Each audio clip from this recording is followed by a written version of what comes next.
Good morning बच्चों। Good morning, very good morning. आपका स्वागत है योग्य प्लैनेट में। और हमने फोर्स एंड प्रेशर अभी तक पढ़ा था। फर्स्ट और सेकंड चैप्टर हमने खत्म हो गया है, आपका फिनिश हो गया है। अब हम जो अगला चैप्टर, अगला जो टॉपिक लेके आए हैं वो आपके सामने फ्रंट स्क्रीन पे है, हीट। हीट आज हम पढ़ेंगे हीट के विषय में।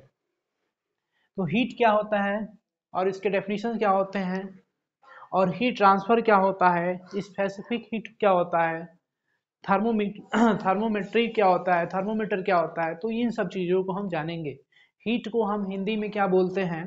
तो हीट को हिंदी में हम कहते हैं ऊष्मा। हीट को हम हिंदी में क्या बोलते हैं? ऊष्मा कहते हैं। तो डुअल लैंग्वेज में जो कि हम आपको बताने जा रहे हैं वो आपके लिए मोस्ट इम्पॉर्टेंट है। इस चैप्टर से 2-3 क्वेश्चन आपके एग्जाम्स में पुटअप किए जाते हैं सीएचएस में।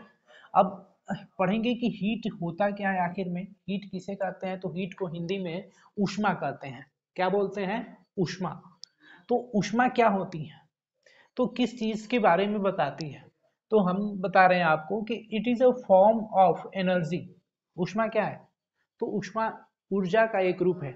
जैसे हम कोई भी काम करते हैं तो हम उसके लिए हमें ऊर्जा कहाँ से प्राप्त होती है? तो सबसे पहले बात होती है कि ये ऊर्जा का रूप होता है। जैसे हम खाते हैं, पीते हैं, हमारा स्वास्थ्य अच्छा होता है तभी हम काम कर पाते हैं। अगर हम खाना पीना अचानक 2-3 दिनों के लिए छोड़ दें तो क्या हम उस उस एक्टिवनेस के साथ, यानी उस फुर्ती के साथ हम काम कर सकते हैं लगातार 3-4 दिनों तक? अगर 2 दिन खाना पीना छोड़ दे तो नहीं काम कर सकते हैं। तो ये ऊर्जा है, ऊर्जा का ही एक रूप है हमारा हीट। तो जब हम खाते पीते हैं तो हमें ऊर्जा मिलती है और हम काम करते हैं, वर्क करते हैं। तो हम बताएंगे कि हीट क्या है। तो हीट, जैसे आपको बुखार हो जाता है, अगर कभी बाय द वे अगर आपको बुखार हो गया तो आप देखते हो कि आपके बॉडी का जो टेम्परेचर है वो क्या हो गया? बढ़ गया। तो ऊष्मा जो होती है वही आपका जो टेम्परेचर होता है, यानी जो ताप होता है, तो वही क्या है? आपका ऊष्मा है। वो क्या है? तो वो भी एनर्जी का एक रूप है। तो हमने बताया कि हीट क्या है। तो heat it is a form of energy, means यह ऊर्जा का एक रूप होता है। Which characterized thermal state of matter, जो कि द्रव्य की तापीय अवस्था को बताता है। यानी द्रव की तापीय अवस्था के बारे में चरितार्थ करता है। कहने का मतलब कैरेक्टराइज का मतलब उसके विषय में बताता है। किसके विषय में? तो द्रव्य के। अब यहाँ पे मैटर लिखने का मतलब ये द्रव मत समझना। अगर ये द्रव समझेंगे तो ये हमारा गलत हो जाएगा, क्योंकि ये क्या है? स्टेट ऑफ मैटर है। जैसे सॉलिड है, लिक्विड है एंड गैस है। तो इस मैटर का मतलब होता है द्रव्य। और द्रव्य किसको बोलते हैं? तो इसको इंग्लिश में बोलते हैं सब्सटेंस। सब्सटेंस यानी किसी भी कोई जो पदार्थ होता है हमारे ब्रह्मांड में, यानी in our universe there are many types of things or many types of matter or substance। तो जो द्रव्य की, कहने का मतलब कि ठोस, द्रव और गैस, कैसी भी वस्तु हो, किसी भी प्रकार की चीज हो, तो वह द्रव्य की तापीय अवस्था को के बारे में व्याख्या करता है। यह ऊर्जा का एक रूप होता है। उसी को हम क्या कहते हैं? हीट कहते हैं, उष्मा कहते हैं। अब आगे है कि इट ट्रांसफर, यह स्थानांतरित होता है from one body to another body, means एक वस्तु से दूसरी वस्तु में। तो जब किसी एक पिंड से दूसरे पिंड में या एक वस्तु से दूसरी वस्तु में जब यह क्या होता है? स्थानांतरित होता है due to temperature difference between them, यानी उनमें तापांतर के कारण, यानी ताप में अंतर के कारण एक वस्तु से दूसरी वस्तु में क्या होता है? स्थानांतरित होता है। उसी को तो हम क्या कहते हैं? हीट कहते हैं। अब जैसे टेम्परेचर मौसम है हमारा, तो अगर सूर्य का जो ताप है अगर वो बढ़ जाए 47 डिग्री गर्मी के मौसम में, हमारा 35 से 37 डिग्री सेल्सियस, 37 से ऊपर जाता है, तो बहुत दिन गर्म होता है, हमको काफ़ी गर्मी लगने लगती है। तो हम उस समय हम एसी या फैन के नीचे बैठने की कोशिश करते हैं। हम सोचते हैं कि हमको कहीं ठंडक स्थान मिले या ठंडा जगह प्रदान हो। तो और उस समय हमारा, अगर हम गर्म अवस्था में जाते हैं, यानी जब जैसे ही दिन गर्म होता है उसमें आ जाते हैं, तो हमारे चेहरे भी, हमारे स्किन भी जो होता है वो क्या होता है, गर्म हो जाता है। तो ये हम क्या होता है, तो तापांतर के कारण एक वस्तु से दूसरी, जैसे हम अगर वाटर को, पानी को बॉईल करते हैं, उबालते हैं, तो वह द्रव अवस्था में होता है, और द्रव अवस्था से वह वाष्प अवस्था में, जैसे ही उसको, जैसे ज़्यादा बर्नर को वो धीमी आंच से तेज आंच करते हैं, तो वह क्या होता है, ज़्यादा गर्म हो जाता है। तो वो क्या है, वो भी एक टेम्परेचर है। ठीक है। तो हमने जाना कि ऊष्मा क्या होता है, तो बताएंगे कि यह ऊर्जा का एक रूप होता है जो कि द्रव की तापीय अवस्था को बताता है। यह एक वस्तु से दूसरी वस्तु में तापांतर के कारण स्थानांतरित होता है। उसी को हम क्या कहते हैं, हीट कहते हैं। तो हीट, अब ये कैसी क्वांटिटी है, अगर कोई पूछ दे तो हम इसमें नोट में लिखेंगे, नोट में हीट के बारे में बताएंगे।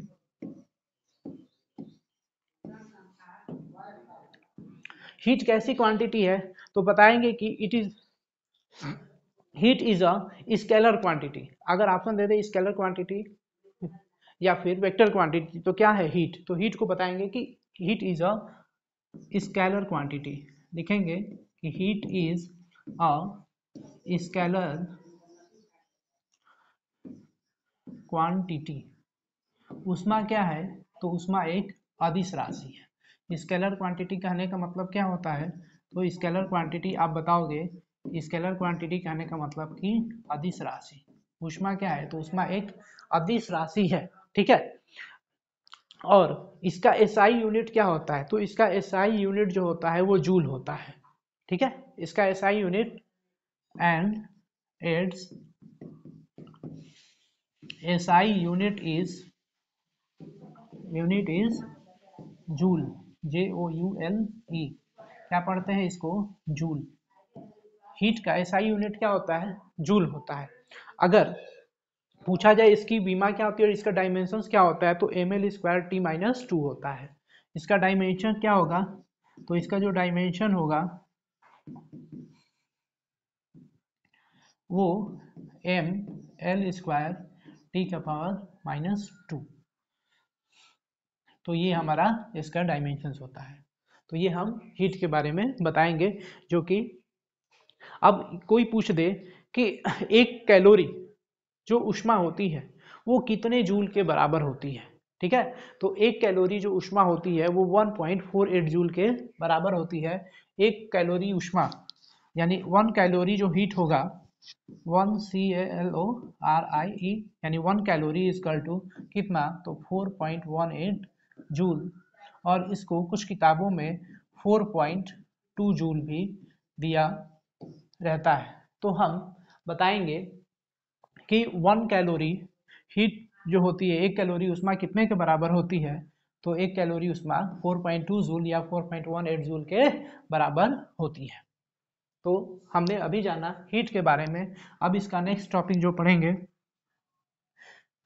टेम्परेचर।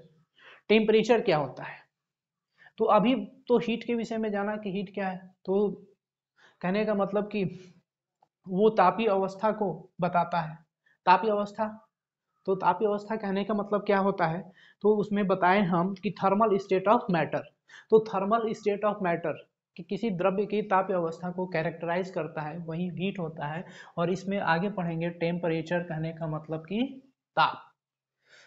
ताप, टेम्परेचर को मतलब हिंदी में क्या बोलते हैं, ताप बोलते हैं। तो ताप क्या है, तो it is the property of a state of matter. It is the property of a state of matter, means द्रव्य की अवस्था का वह गुण है। द्रव्य की अवस्था का वह गुण है, बाय वर्चू, जिससे ऑफ विच, जिससे वी प्रेडिक्ट, हम कहते हैं, हम कह सकते हैं, हम भविष्यवाणी करते हैं। प्रेडिक्ट का मतलब तो होता है, प्रेडिक्शन का मतलब भविष्यवाणी करना। या फिर हम ये जनरली कह सकते हैं कि वी प्रेडिक्ट, इसे हम कहते हैं कि इट्स हॉटनेस और coldness relative to some body, यानी किसी वस्तु के संदर्भ में हम बताते हैं कि कोई भी वस्तु जो है वो कितनी ठंडी है या कितनी गर्म है, इसका आभास होता है किसके द्वारा, तो टेम्परेचर के द्वारा। टेम्परेचर को हिंदी में हम क्या कहते हैं बच्चों, तो टेम्परेचर को हिंदी में हम बोलते हैं ताप। और क्या है, तो यह जो है किसी द्रव्य की अवस्था का वह गुण है जिसके द्वारा हम कहते हैं कि कोई वस्तु जो है वो कितनी ठंड है या कितनी गर्म है। तो it is the property of a state of matter by virtue of which we predict its hotness और कोल्डनेस, यानी जिससे हमें ठंडापन और गर्मीपन का एहसास होता है रिलेटिव टू सम बॉडी, किसी वस्तु के संदर्भ में, उसी को हम क्या कह देते हैं, टेम्परेचर कहते हैं। जब किसी वस्तु को अगर हम ऊर्जा देते हैं, कहने का मतलब कि when energy is given to a body and its state is not changing, तो उसकी अवस्था में परिवर्तन नहीं होता है, it means its temperature is increasing. इसका मतलब ये होता है कि ताप क्या हो रहा है, बढ़ रहा है। तो हम इसके बारे में बता सकते हैं कि when energy is given a body, कहने का मतलब कि जब किसी वस्तु को उष्मा दी जाती या एनर्जी दी जाती है, ऊर्जा दी जाती है, तो and its state not changing, and its state not changing, तो उसकी अवस्था में कोई परिवर्तन क्या होता है, नहीं होता है। तो हम इसका मतलब क्या समझेंगे, उसकी अवस्था में परिवर्तन नहीं होगा। जब किसी वस्तु को एनर्जी देंगे, ऊर्जा देंगे, तो हम ये समझते हैं कि जैसे ही हम क्या कर देते हैं, एनर्जी देते हैं किसी वस्तु को, तो अगर उसकी अवस्था में परिवर्तन नहीं होता तो इसका मतलब कि टेम्परेचर क्या हो रहा है, इंक्रीज हो रहा है। कहने का मतलब it means its temperature is increasing या राइजिंग, बताएंगे उसका ताप बढ़ रहा है। It's state not changing, it means its temperature is rising, its temperature is rising, ये बताएंगे। तो ये हमने अभी किसके बारे में जाना, तो टेम्परेचर के विषय में हमने जाना। अब नेक्स्ट थर्मोमीटर, यानी थर्मोमीटर क्या है, तो ताप को हम किस चीज से मापते हैं, थर्मामीटर से मापते हैं। जैसे किसी को बुखार होता है, तो जब बुखार होता है तो सबसे पहले उसका ताप मापने के लिए, जैसे किसी व्यक्ति को बहुत तेज बुखार है, उसका सिर जो है फट रहा है, सिर दर्द कर रहा है और शरीर में काफ़ी गर्मी है, बुखार है, तप रहा है उसका शरीर गर्म हो करके, तो घर में माएँ जो होती हैं वो क्या करती हैं, कहती हैं कि गर्म पट्टी लेके आओ, उसके सर को सेका जाए ताकि वह ठीक हो जाए जल्द से जल्द, और उसे दवा के लिए डॉक्टर को बुलाया जाए। तो वहाँ पे हम किस चीज़ से मापते हैं, तो कहते हैं जब भी डॉक्टर आता है तो, या फिर हम किसी डॉक्टर के पास जाते हैं, तो सबसे पहले बुखार जो होता है वो चेक करता है। तो चेक करने के लिए जिस यंत्र का उपयोग करता है उसको क्या बोलते हैं, थर्मोमीटर बोलते हैं। क्या बोलते हैं, थर्मोमीटर। तो थर्मोमीटर क्या है, तो thermometer the devices which are use to measure the temperature, यानी वह यंत्र जिसके द्वारा ताप को मापा जाता है उसी को बोलते हैं thermometer, are termed as thermometers. Means thermometer के संदर्भ में कि while the science related to measurement of temperature, यानी ताप के मापने के संबंध में जिस विज्ञान का हम अध्ययन करते हैं, इस टर्म्ड एज थर्मोमेट्री, उसे क्या कहा जाता है, तो थर्मोमेट्री कहा जाता है। ठीक है, तो इसके बारे में हम ये याद रखेंगे। जैसे अगर for construction of a thermometer two fixed difference होता है पॉइंट्स ऑफ चूजन, जैसे आइस पॉइंट होता है, ठीक है, तो आइस पॉइंट में क्या होता है कि आइस पॉइंट जैसे equilibrium temperature of a mixture of vice, तो इक्विलिब्रियम कहने का मतलब होता है साम्यावस्था। जैसे बर्फ की जो होती है, वो किसी बर्फ की साम्यावस्था जो होती है किसी मिश्रण में, and water at one atmosphere pressure, तो एटमॉस्फेरिक प्रेशर होता है, एक वायुमंडलीय दाब होता है, और दूसरा होता है एंड स्टीम पॉइंट, और उसका एक भाप बिंदु होता है जो कि equilibrium temperatures of mixture of steam and water at 1 atmospheric pressure. एक वायुमंडलीय दाब पर जो भी मिश्रण का जो भाप का जो मिश्रण होता है जो कि द्रव्य का होता है, द्रव का होता है, पानी का होता है, उसी को इक्विलिब्रियम कहने का मतलब कि वही थर्मामीटर में लगा होता है। ठीक है, तो नेक्स्ट अब हम जानेंगे specific heat, types of heat के विषय में। एक होता है लेटेंट हीट और दूसरा होता है स्पेसिफिक हीट। अब यहाँ पे पहले हम स्पेसिफिक हीट के बारे में जानेंगे। स्पेसिफिक हीट का मतलब क्या होता है, तो स्पेसिफिक हीट को हम हिंदी में क्या कहते हैं, विशिष्ट ऊष्मा कहते हैं। हिंदी में स्पेसिफिक हीट को क्या बोलेंगे, विशिष्ट ऊष्मा कहेंगे।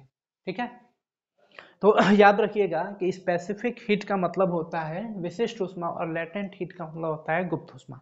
तो स्पेसिफिक हीट किसे कहते हैं, तो आपके सामने डेफिनेशन है कि the specific heat of a substance, यानी किसी भी पदार्थ की विशिष्ट ऊष्मा, किसी पदार्थ की विशिष्ट ऊष्मा इज द क्वांटिटी, वह मात्रा होती है, ऑफ हीट कहने का मतलब कि ऊष्मा की, तो ऊष्मा की वह मात्रा होती है in calorie required to raise the temperature of 1 gram of that substance।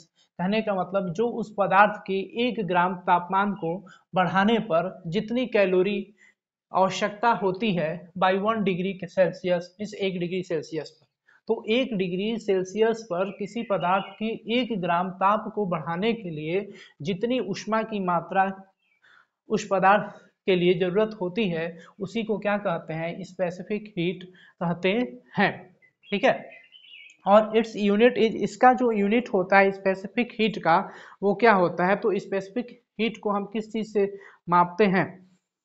ठीक है, तो स्पेसिफिक हीट को हम मापते हैं, इसका जो यूनिट होता है वो कैलोरी प्रति ग्राम प्रति सेल्सियस होता है। इट्स यूनिट इज कैलोरी प्रति ग्राम प्रति डिग्री सेल्सियस। ये हमारा क्या होता है, इसका मात्रक होता है, इट्स यूनिट इज। ठीक है, ये बताएंगे हम। तो अब इसमें हम स्पेसिफिक हीट में क्या जानेंगे, तो specific heat of water is, तो अगर कोई पूछ दे कि पानी की, द्रव की, यानी कहने का मतलब कि पानी की जो स्पेसिफिक हीट विशिष्ट ऊष्मा होती है वो क्या होती है, तो 1 कैलोरी प्रति ग्राम डिग्री सेल्सियस होती है। यानी the specific heat of water, the specific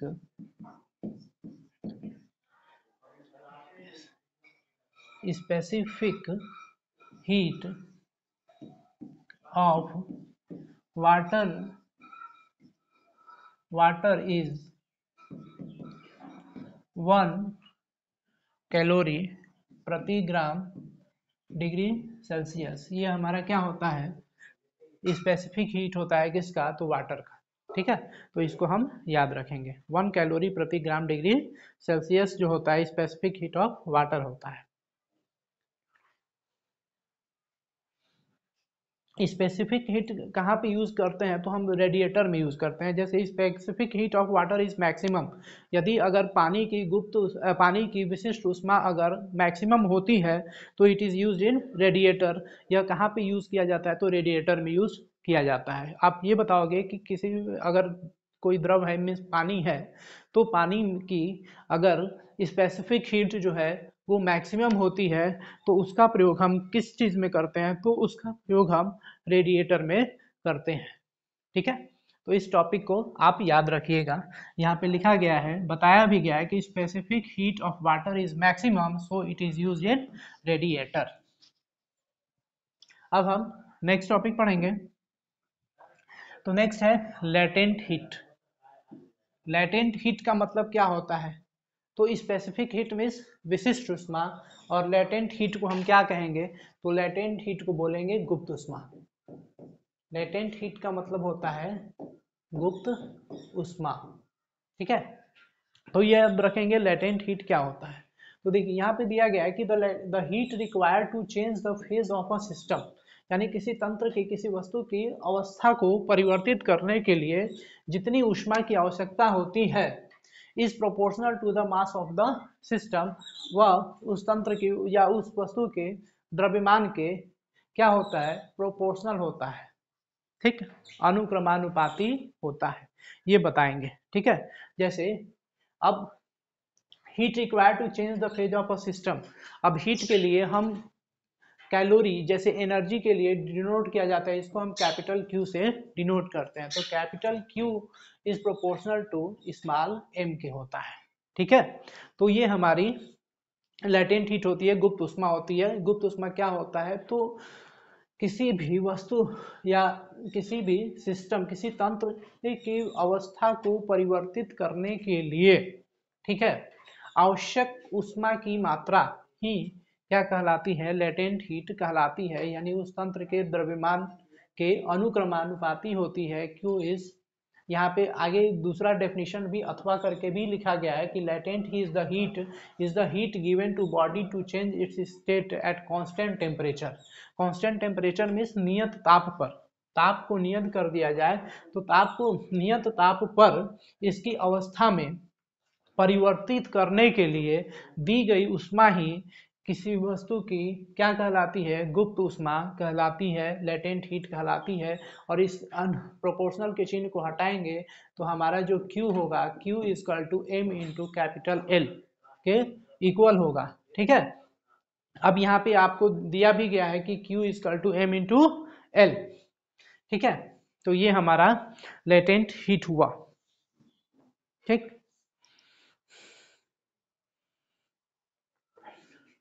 example आपका लिखा गया है नीचे एग्जाम्पल के रूप में, जैसे Q equal to M into L, where L is the latent heat. जहाँ L क्या है, तो L गुप्त ऊष्मा है, which is defined as the amount of heat, यानी ऊष्मा की वह मात्रा required to change the phase of a substance, जो किसी पदार्थ की अवस्था को परिवर्तित करने के लिए एट गिवन टेम्परेचर, दी गई ताप पर दी जाती है। तो Q इक्वल टू हम बताएंगे M इंटू एल। ठीक है, तो ये हमारा क्या हुआ, ये गुप्त ऊष्मा हुआ। ठीक है, अब नेक्स्ट पढ़ेंगे लेटेंट हीट ऑफ फ्यूजन। तो फ्यूजन का मतलब होता है संलयन। तो लेटेंट हीट ऑफ फ्यूजन, इसको हम हिंदी में पढ़ते हैं संलयन की गुप्त ऊष्मा। संलयन की गुप्त ऊष्मा, ठीक है, हिंदी में क्या बोलते हैं, लेटेंट हीट ऑफ फ्यूजन को। तो लेटेंट हीट ऑफ फ्यूजन को बोलते हैं संलयन की गुप्त ऊष्मा। देखो बच्चे, आप लोग मेहनत करोगे, कर्म करोगे तो आप एग्जाम्स में बिल्कुल अच्छे नंबर लाओगे। और हमारा काम जो है यहाँ पे बिल्कुल आपको लर्न करा के जाना है ऑन बोर्ड। हम हिंदी और इंग्लिश दोनों में बता रहे हैं ताकि आप स्टेट बोर्ड से हो या फिर सीबीएसई से या आईसीएसई से, आप चीज़ों को चीज़ों को आसानी से समझ लो। अगर चीज़ों को आसानी से समझ लिए तो आपके एग्जाम्स में जो भी क्वेश्चन आएंगे वो बिल्कुल क्लियर हो जाएंगे। इसके बाद हम आपको एक्सरसाइज भी बताएंगे, एक्सरसाइज के माध्यम से जितने भी हमने डेफिनेशंस बताएं और जितने भी एग्जाम्पल बताए उससे संबंधित आपके क्वेश्चंस को हल भी कराया जाएगा। तो अब हम इसमें जानेंगे लेटेंट हीट, गुप्त ऊष्मा पढ़ा कि गुप्त ऊष्मा क्या होता है। तो नियत ताप पर किसी वस्तु की अवस्था परिवर्तित करने के लिए जो दी गई ऊष्मा होती है, जितनी जरूरी ऊष्मा होती है, जितनी दी गई ऊष्मा होती है, उसी को क्या बोलते हैं, लेटेंट हीट कहते हैं। ठीक है, अब लेटेंट हीट ऑफ फ्यूजन में संलयन की गुप्त ऊष्मा।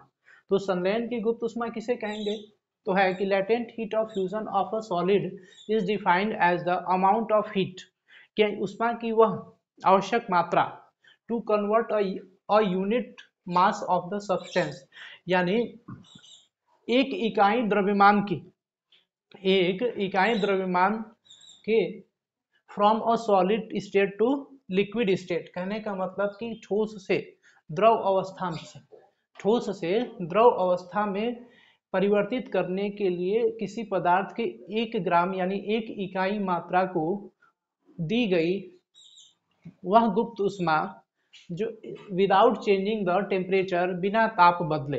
तो बिना ताप बदले जितनी जरूरी गुप्त ऊष्मा की मात्रा होती है, कहने का मतलब कि ठोस से द्रव में बदलने के लिए किसी पदार्थ के इकाई द्रव्यमान की आवश्यक ऊष्मा की वह मात्रा जो बिना ताप बदले सॉलिड से लिक्विड में बदल दे, कहने का मतलब वह आवश्यक मात्रा ही क्या कहलाएगी, संलयन की गुप्त ऊष्मा कहलाएगी, लेटेंट हीट ऑफ फ्यूजन कहलाएगी। ठीक है, तो हमने ये जाना लेटेंट हीट ऑफ फ्यूजन। अब इसके बाद जो है, इसके बाद हम जानेंगे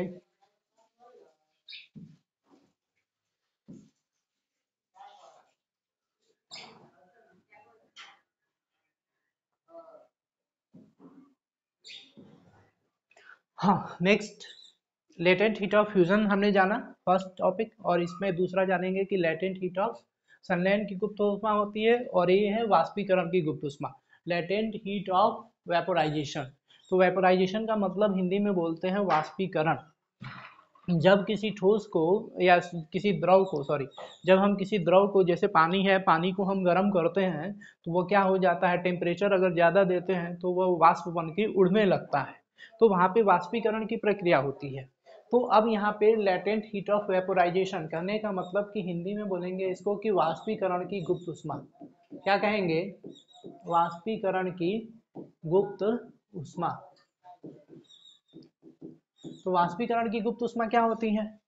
तो when a material in liquid state is given energy, कहने का मतलब कि जब किसी पदार्थ को जो कि द्रव्य अवस्था में है, ठीक है, इज गिवन एनर्जी, जब उसको ऊर्जा दी जाती है तो it changes its phase from liquid to vapour without change in temperature. कहने का मतलब कि वह द्रव अवस्था से सीधे वाष्प अवस्था में बदल जाता है बिना तापमान को बदले हुए, यानी बिना तापमान में परिवर्तित किए हुए, तापमान बिना परिवर्तित किए हुए सीधे किससे में बदल जाए, तो द्रव से वाष्प अवस्था में बदल जाए, तो उसकी जो ऊष्मा होगी, यानी the energy absorbed in the process is called latent heat of vaporisation. तो जितनी ऊर्जा का ऑब्जर्व्ड होती है उस प्रक्रिया में, तो उस प्रक्रिया में जितनी ऊर्जा का अवशोषण होता है, वह ऊर्जा जो होती है वही क्या कहलाती है, तो लेटेंट हीट ऑफ वेपोराइजेशन, वही वाष्पीकरण की गुप्त ऊष्मा कहलाती है। ठीक है, तो वाष्पीकरण की गुप्त ऊष्मा आप बताओगे कि जब किसी पदार्थ को द्रव अवस्था से सीधे वाष्प अवस्था में बदलने के लिए जितनी ऊष्मा की आवश्यकता होती है, कहने का मतलब कि जितना बिना ताप को बदले जितनी ऊर्जा ऑब्जर्व होती है, वही क्या कहलाती है, तो लेटेंट हीट ऑफ वेपोराइजेशन कहलाती है, वाष्पीकरण की गुप्त ऊष्मा कहलाती है। नेक्स्ट हम जानेंगे अब मोड ऑफ, अब इसमें नेक्स्ट है आपका टॉपिक हीट ट्रांसफर। सॉरी, यहाँ पे आपको दिया गया है क्या, हीट ट्रांसफर, यानी ऊष्मा का स्थानांतरण। ट्रांसफर का मतलब ही जानो कि स्थानांतरण। ऊष्मा क्या होती है, स्थानांतरित होती है, मीन्स एक वस्तु से दूसरे वस्तु में, या फिर एक वस्तु रहेगी तो उसी की ऊष्मा जो है, जैसे कोयल को हम गर्म करते हैं, कोयले को, वहां पे हम क्या रखते हैं, वहां पे जैसे अगर किसी पॉट में, अगर एक पॉट में, एक बर्तन में अगर आप पानी को रख दो, तो उसकी ऊष्मा जो लगती है, किसको लगती है, तो उस बर्तन को लगती है, और धीरे धीरे उसका टेम्परेचर गर्म होकर उसके पानी को लगता है, मीन्स पानी भी गर्म होता है। तो वहाँ पे क्या होता है, हीट ट्रांसफर होता है। जैसे आपका ही हीट जो है, अगर गर्मी का मौसम है तो उसमें आपका जो टेम्परेचर होता है वो बढ़ जाता है, तो वहाँ पे ट्रांसफर होता है। तो कहने का मतलब कि ये आप जान सकते हो कि हीट ट्रांसफर, कहने का मतलब कि ऊष्मा का स्थानांतरण, ऊष्मा का स्थानांतरण। तो ऊष्मा का स्थानांतरण जो होता है वो कितनी विधियों द्वारा होता है, तो मुख्य रूप से 3 विधियों के द्वारा होता है। कंडक्शन होता है, कंडक्शन का मतलब हिंदी में बोलते हैं चालन। उसके बाद कन्वेक्शन होता है, कन्वेक्शन को हिंदी में बोलते हैं संवहन। उसके बाद रेडिएशन होता है, विकिरण होता है। तो 3 modes of heat transfer, heat transfer की 3 विधियां होती हैं। ऊष्मा का स्थानांतरण की कितनी विधियां, 3 विधियां याद रखोगे। कंडक्शन, इसमें कुछ एग्जाम्पल दिए जाएंगे और उसी एग्जाम्पल से संबंधित प्रश्न आपसे पूछे जाएंगे, तो उसका आप आसानी से जो भी इस वीडियोस को देखे रहेंगे, पढ़े रहेंगे, तो उसका आसानी से आंसर दे सकते हैं। तो चलिए हम जानते हैं हीट ट्रांसफर। कहने का मतलब कि the heat can be transferred within the body and from one body to another body. कहने का मतलब कि जब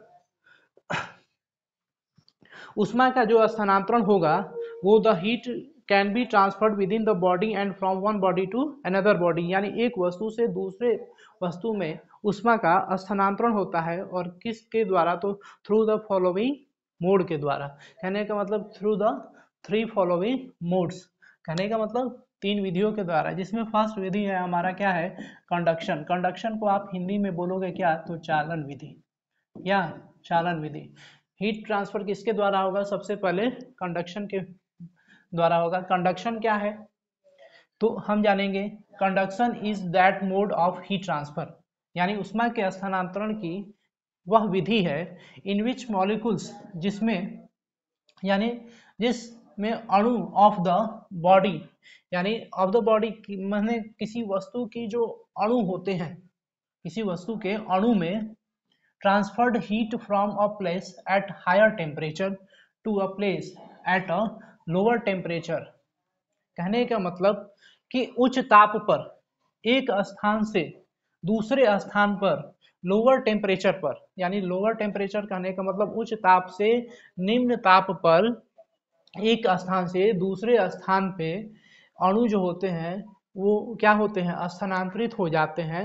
किसके द्वारा, तो ऊष्मा के स्थानांतरण विधि के द्वारा, और without actual transfer of the material. कहने का मतलब कि उस वस्तु का वास्तव में ट्रांसफर नहीं होता, उस वस्तु को एक वस्तु से दूसरे वस्तु में नहीं बदलता है, ठीक है, वो उस वस्तु में कोई परिवर्तन नहीं होता है, बल्कि उच्च ताप से निम्न ताप की तरफ उसमें ऊष्मा का स्थानांतरण होता है। उनमें अणु जो होते हैं, अणु जो होते हैं वो अणुओं के स्थानांतरण, अणुओं का इसमें क्या हो जाता है, अणुओं में होता है। तो अणुओं में जब हीट ऑफ ट्रांसफर होता है और अणुओं में ऊष्मा का स्थानांतरण होता है, तो इस विधि को हम क्या कहते हैं, कंडक्शन कहते हैं। कहने का मतलब कि चालन कहते हैं। तो conduction is that mode of heat transfer, means चालन जो है वो ऊष्मा स्थानांतरण की वह विधि है इन विच, जिसमें molecules of the body transfer heat from a place at a higher temperature, की उच्च ताप पर एक स्थान से दूसरे स्थान पे अणु जो होते हैं वो चले जाते हैं to a place at a lower temperature. कहने का मतलब कि उच्च ताप से निम्न ताप पर एक स्थान से दूसरे स्थान पे जो है उसके अणु चले जाते हैं।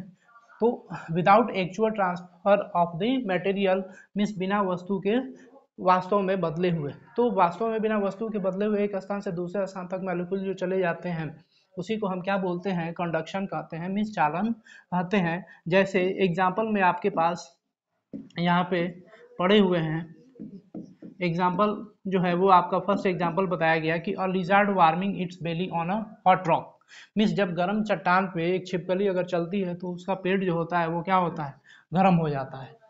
तो उसको हम क्या बोलेंगे, कौन सा चालन हीट ट्रांसफर की कौन सी विधि है, ऑप्शन में आपको दे दे कंडक्शन, कॉन्वेक्शन या फिर रेडिएशन, तो हम सीधी सी बात है बोलेंगे क्या है, कंडक्शन है, मीन्स चालन है। दूसरा है touching a hot seat belt when you get into a car, जब आप कार में जाते हो, कार में बैठने के लिए जाते हो तो आप सीट बेल्ट को पहन लेते हो, और सीट बेल्ट को पहनते हो तो touching a hot seat belt, तो वह गरम जो सीट बेल्ट होता है, सीट बेल्ट का गरम होना ही क्या होता है, जब आप कार में चढ़ते हो तो कंडक्शन होता है। तीसरा है थर्ड कि अ ब्लैक स्मिथ, एक लोहार जो है, हीटिंग अप अ स्वॉर्ड, एक जब किसी तलवार को गर्म करता है, इन हॉट कोल्स, कहने का मतलब गर्म कोयले में। तो गर्म कोयले में जब किसी तलवार को या चाकू को अगर लोहार गर्म करता है तो and the heat transferring up through the metal, तो वहाँ पे हीट का जो ट्रांसफर होता है उस धातु में किस चीज़ के द्वारा होता है, तो उसमें क्या होता है, कंडक्शन ही होता है। जैसे लोहार को गर्म करते हुए हंसिया को या चाकू को आप देखे होंगे, तो हंसुआ को अगर देखे होंगे या किसी एक अवस्था से किसी दूसरे प्रकार की वस्तुओं का अगर निर्माण कर रहा होता है लोहे की, तो जब उसको गर्म करता है, जैसे अब मान के चलो कि तावा लिए हो, उसमें बेंत लगा हुआ है, तो जब आप उसको गर्म करते हो तावे को, तो उसका हत्था भी क्या होता है, गर्म हो जाता है। तो अब ये बताना कि कन्वेक्शन है कि रेडिएशन है, तो ये आप कमेंट सेक्शन में आप आंसर दोगे कि कन्वेक्शन होगा कि रेडिएशन होगा कि कंडक्शन होगा पढ़ने के बाद, ठीक है। तो ये हमारा क्या रहा, कंडक्शन मीन्स चालन। अब दूसरा पढ़ेंगे कन्वेक्शन। कन्वेक्शन क्या है, तो कन्वेक्शन कहने का मतलब संवहन, हिंदी में इसको क्या बोलते हैं, संवहन। कन्वेक्शन को हिंदी में क्या कहते हैं, संवहन कहते हैं। तो it is mode of heat transferred, यह भी जो है वो हीट ट्रांसफर मीन्स ऊर्जा के उष्मा के स्थानांतरण की वह विधि है by actual motion of the matter, जो कि द्रव्य के वास्तविक गति के कारण होती है। Are particles of matter, bracket में ये था आपका आर या करके पार्टिकल्स ऑफ मैटर मीन्स द्रव्य में जब कणों की गति होती है तो कणों के द्रव्य के एक्चुअल मोशन यानी कणों की गति के कारण कारण जो ऊष्मा का स्थानांतरण होता है उसी को हम क्या कहते हैं, संवहन कहते हैं। जैसे में एग्जाम्पल में आपके सामने ये पड़ा हुआ है, जैसे बॉइलिंग वाटर, पानी को जब हम उबालते हैं तो उसमें कौन सी विधि होती है, संवहन विधि। कहने का मतलब कि हीट ट्रांसफर जो होता है किस मोड में होता है, तो कन्वेक्शन मोड में होता है, ये बताएंगे। उसके बाद है air conditioner, body blood circulation, hot air balloon, जब और रेफ्रिजरेटर। तो इसमें जो है ऊष्मा का जो संवहन, ऊष्मा का जो स्थानांतरण होता है, हीट ट्रांसफर, वो किस मोड के द्वारा होता है, तो आप बताओगे कन्वेक्शन। कन्वेक्शन क्या है, तो मैटर यानी by actual motion of the matter, यानी किसी द्रव्य, मैटर का मतलब द्रव्य, तो किसी वस्तु के कणों में जो गति होगा उस गति के कारण जो हीट का ट्रांसफर होगा, उष्मा का स्थानांतरण होगा, वह विधि क्या कहलाती है, कन्वेक्शन, संवहन कहलाती है। पानी का उबलना क्या है, तो वो संवहन है। पानी के जो कण होते हैं वो गति करते हैं, और जब कण गति करते हैं, जैसे पानी को उष्मा दी जाती है तो उसके जो कण होंगे वो एक स्थान से दूसरे स्थान गर्म हो, यानी जब पानी गर्म होगा तो कण क्या करेंगे, गति करेंगे, एक्चुअल मोशन होगा, तो उसमें क्या होगा, कन्वेक्शन होगा। एयर कंडीशनर है, बॉडी ब्लड सर्कुलेशन है, और hot air balloon, refrigerator. Next last हमारा टॉपिक है हीट ट्रांसफर का रेडिएशन। रेडिएशन को हम हिंदी में क्या कहते हैं, तो आप बताओगे कि रेडिएशन को हम हिंदी में क्या कहते हैं, विकिरण बोलते हैं। हिंदी में क्या कहते हैं रेडिएशन को, विकिरण। और विकिरण क्या है, तो ये भी एक विधि है। It is the mode of heat transfer, means it is that mode of heat transfer which needs no medium. तो अब यहाँ पे रेडिएशन कहने का मतलब which needs to no medium. अब यहाँ पे नॉप मीडियम लिख दिया गया है, सॉरी, यहाँ पे पी को काट दीजिएगा।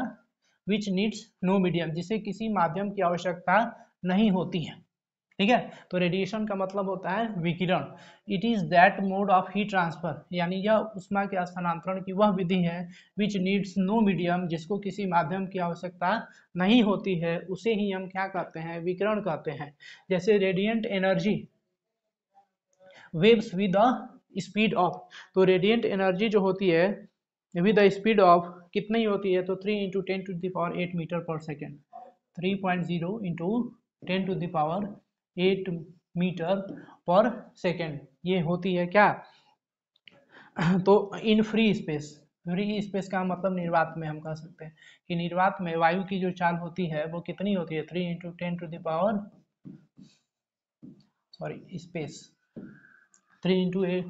10⁸ मीटर पर सेकेंड निर्वात की चाल होती है ऊर्जा के तरंगों की, ठीक है। तो ये आप बताओगे विकिरण किसे कहते हैं, तो विकिरण जो होता है ऊष्मा स्थानांतरण की वह विधि है जिसमें किसी माध्यम की आवश्यकता नहीं होती है, यानी it is that mode of heat transfer which needs no medium. Radiant energy waves with the speed of 3.0 × 10⁸ metre per second in a free space. कहने का मतलब कि निर्वात में किसी निर्वात में किसी वस्तु की जो ऊर्जा की जो चाल होती है उसको हम क्या कहते हैं, उसकी कितनी होती है, 3 × 10⁸ मीटर पर सेकेंड। अब यहाँ पे जैसे एग्जांपल में आप बता सकते हो कि एग्जांपल में X rays taken using an X ray machine. X ray machine में जो एक्स किरणें होती हैं वो क्या होती हैं, तो वो किसके उदाहरण है, रेडिएशन के, विकिरण के। दूसरा है स्टेरियो साउंड वेव्स, यानी स्टेरियो जो ध्वनि तरंग होती हैं, तो उन ध्वनि तरंगों में स्टेरियो साउंड वेव्स में कौन सा हीट ट्रांसफर होता है, mode of heat transfer radiation होता है। थर्ड है कि सेलफोन एमिट्स इलेक्ट्रोमैग्नेटिक रेडिएशन, यानी सेलफोन जो होता है वो आपका कौन सा मोड होता है हीट ट्रांसफर का, तो इलेक्ट्रोमैग्नेटिक रेडिएशन करता है। कहने का मतलब कि विद्युत चुंबकीय विकिरण उत्पन्न करता है कौन, सेलफोन आपका। तो ये हमारा रहा हीट ट्रांसफर। हीट के जो चैप्टर्स हैं वो यहाँ पे आपके फिनिश होते हैं, कंप्लीट होते हैं। अब हीट से जो भी आप प्रश्न लगाओगे, तो हम उम्मीद करते हैं कि आपको ये सारी चीज़ें समझ में आई होंगी, और जिनको समझ में नहीं आई होंगी वो आप हमारे कमेंट सेक्शंस में अपनी राय शेयर कर सकते हैं, और क्वेश्चन को भी शेयर कर सकते हैं। टेलीग्राम लिंक बना हुआ है, और आप उस टेलीग्राम लिंक को ज्वाइन करके आप अपने क्वेश्चंस को भी शेयर कर सकते हैं, ताकि जब भी हम एक्सरसाइज बताएं उसमें आपके प्रश्नों का हल सबसे पहले प्रस्तुत करें। थैंक यू गाइस, धन्यवाद।